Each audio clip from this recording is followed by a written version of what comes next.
Welcome to the deep dive. Today we're really digging into something fascinating. hmm It's the insights from a review of Morgan Housel's book, The Psychology of Money. A really popular one, and for good reason. Exactly. And our mission here is to explore why it's so impactful. We're focusing on the emotions, the behaviors, the stuff often missed when people just talk numbers. Right. The human side of finance. Yeah, we want to give you a fresh perspective on your own finances, maybe a shortcut to getting, well-informed beyond the spreadsheets. Sound good. Where should we start? Okay, let's unpack this. The review makes it super clear. This isn't your standard personal finance guide. Definitely not. It goes deep into mindset, feelings, behavior around money. That feels like a really refreshing angle, doesn't it? It absolutely is. And I think the core idea, what Housel really nails, is that financial success. Hmm. It's not always about having the highest IQ or the most complex strategies. Okay, so what is it about then? It's profoundly about behavior. Simple stuff, sometimes, Mhm. like patience, discipline, keeping your expectations grounded.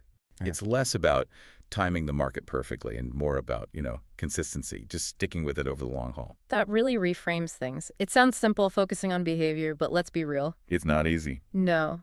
Especially today, with everything pushing instant gratification, being patient, being disciplined. That's tough. How does Housel suggest we actually do that? Well, he doesn't really give you like a 10-step checklist. It's more philosophical. Okay. He emphasizes that just understanding these behavioral quirks, these biases we all have, that's the crucial first step. Like realizing that what seems financially rational might feel completely wrong emotionally. I see. Acknowledging the human element. Exactly. And that acknowledgement helps you make better long-term choices, ones you can actually stick with. Speaking of things that feel wrong, Huh? or at least counterintuitive, one of the most provocative bits from the review is this. Wealth is what you don't see. Mm-hmm. The unseen wealth. Yeah. The car's not bought, the expensive stuff skipped. I mean, that flies in the face of how success is usually portrayed, right? Flashy things. Totally. And that's where this idea of delayed gratification really becomes powerful, like a financial superpower. Explain that a bit more. Why is seeing wealth as unseen so important for us? Because true wealth, the kind that gives you options and freedom, it's often built quietly.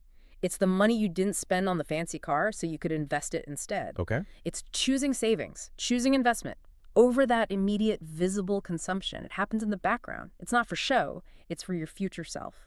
So, building that unseen wealth, how do we actually do it? You mentioned a superpower Housel talks about. Right, he talks about compounding. Compounding. We hear about that a lot. We do, but often just as a math equation, Mhm. Housel stresses it only works with time and consistency. And those two things, they're behavioral. Time and consistency, not just math. Okay. Think about it. Holding on to investments for decades through all the market ups and downs, that takes incredible patience. Sticking to your saving plan when things look scary, that's discipline. Yeah, I could see that. Most people get the math.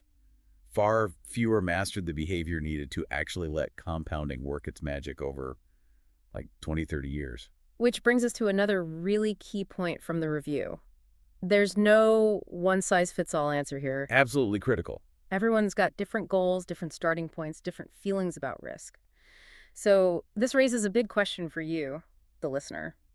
How do you take these ideas and make them work for your life?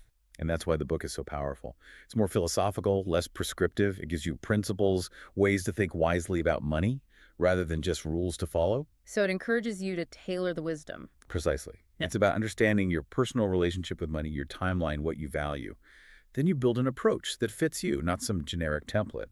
It's about developing your own financial wisdom. Okay, so let's wrap up this deep dive on the psychology of money. The big takeaway seems pretty clear. Understanding the psychology, the behavior behind money, that's a huge shortcut to actually being well-informed about finance. It takes you way beyond just the numbers. Definitely. And maybe a final thought to leave you with. Think about your own financial beliefs right now. Okay. Which ones are based purely on formulas, on spreadsheets, and which are really driven by your behavior, your mindset, your emotions? That's a challenging question. It is. But what is shifting your focus more towards understanding and managing that behavioral side? What if that unlocked totally new possibilities for you?